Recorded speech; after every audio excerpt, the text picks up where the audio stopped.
Rosa 738 presenta En Voz Alta, un podcast firme, claro, directo, inspiradoras respuestas a las preguntas más importantes de la vida. Aquí, el Catecismo Mayor de Westminster cobra vida, doctrina con voz y convicción. A continuación, la pregunta de hoy en Voz Alta.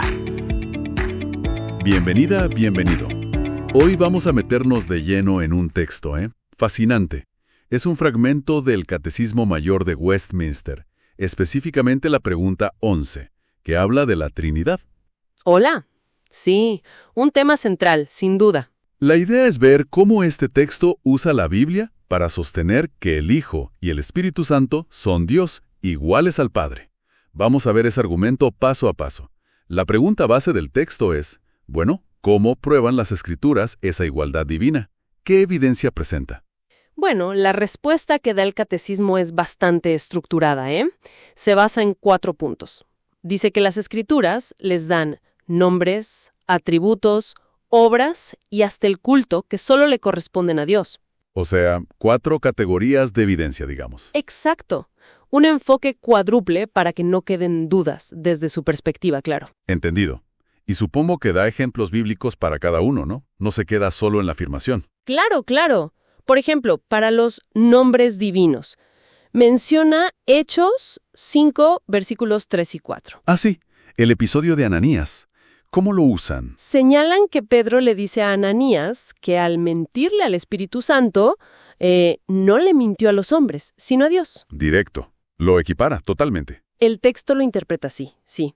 No como un título de respeto, sino como una declaración de la naturaleza divina del Espíritu. Qué interesante esa conexión directa. Y me imagino que algo parecido hace con los atributos divinos. Exactamente la misma lógica. Menciona, por ejemplo, la omnisciencia, ¿no? Saberlo todo.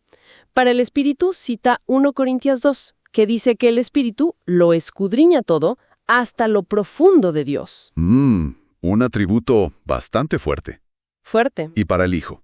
Para el Hijo usa textos muy conocidos. Juan 1:1, el Verbo era Dios.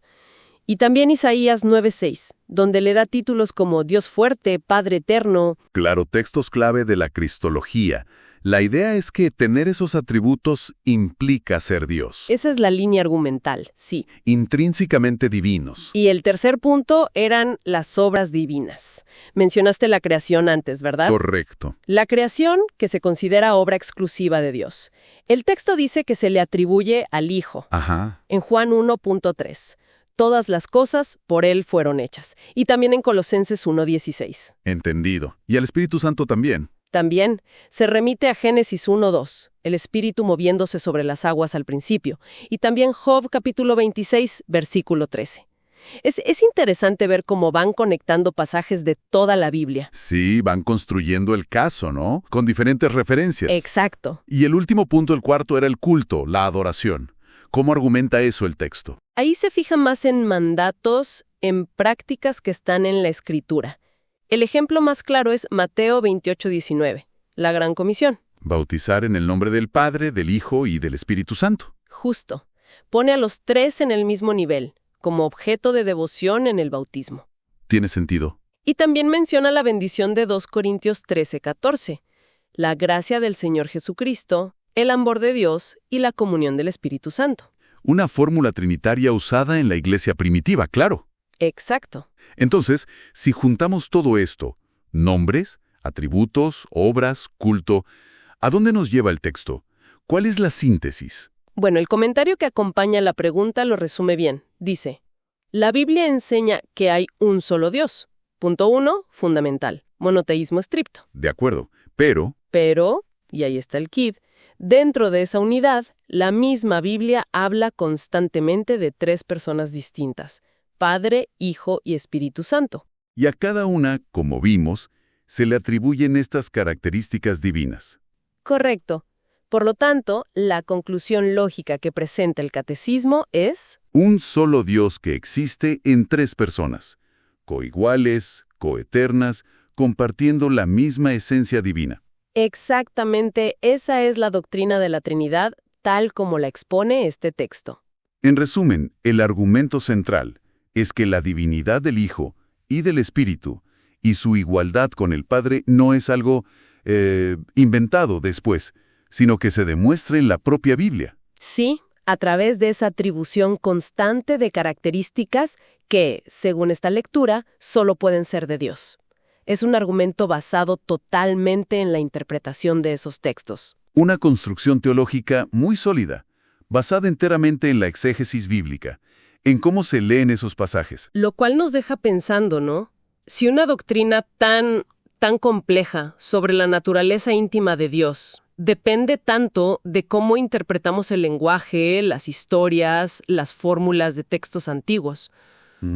¿Qué nos dice eso sobre nuestros propios límites para entender? ¿Hasta dónde podemos llegar al tratar de comprender un misterio divino usando nuestras herramientas humanas, como el lenguaje y la razón, aplicadas a la revelación que tenemos en las Escrituras? Una pregunta profunda para seguir reflexionando.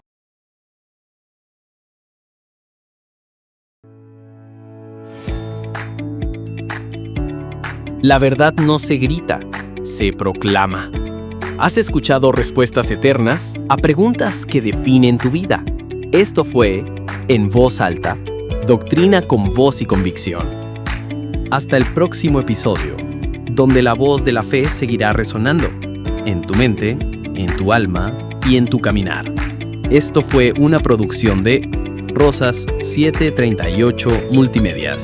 En Voz Alta, una producción original de Rosas 138 Multimedias.